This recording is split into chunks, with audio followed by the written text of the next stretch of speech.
పోచారం కాడ బ్రిడ్జ్ మీద మస్తు నీళ్లు ఉన్నాయి అంటే చూసొద్దామని వచ్చిన పోచారం డ్యామ్ కాడికి వచ్చినాము. కళ్ళకు పండుగ లెక్క అనిపిస్తుంది. చూడండి ఎంత మంచిగా ఉన్నదో. ఇది 2 జిల్లాలకు నీళ్లు పోతాయి. ఇళ్ళకెంచి ఒకటి మెదక్ జిల్లాకు, ఇంకొకటి కామారెడ్డి జిల్లాకు.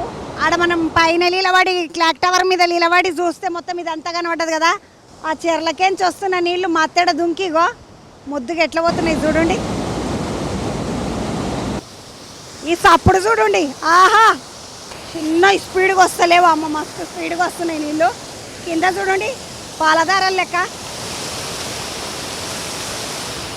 మంచిగా అనిపిస్తుంది కదా. కానీ మొత్తం నీళ్ళు వచ్చి మీద పడుతున్నాయి. మెల్లగా అందక పోదాం పండి. అయితే ఈడైతే పెద్ద జారతలేదు, కానీ నీళ్ళ కాడ నిలబడ్డారు.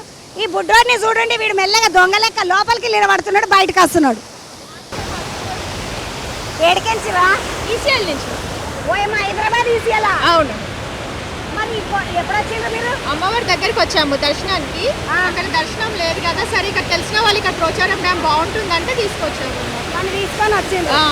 ఎట్లా వచ్చిండ్రమ్మా? వెహికల్ వచ్చింది. ముగ్గురం మంచి పని చేసిండ్రు. వాడు ఆడుకున్నంత సేపు ఆడుకుంటాం. ఎందుకంటే మళ్ళీ ఆడుకుంటాం. అదే ఆడుకున్నంత సేపు ఆడుకోబెట్టాయి. ఇటువంటి నీళ్ళు మళ్ళీ దొరకాయి. ఏం పేరు నీ పేరు? తనుజ్. తనుజ్ చదువుకుంటున్నావా? ఏ చదువుతున్నారా? 7th class. ఎంతసేపటి నుంచి ఆడుతున్నావు? చాలా సేపటి నుంచి ఆడుతున్నాం. 1 అవర్ అయింది.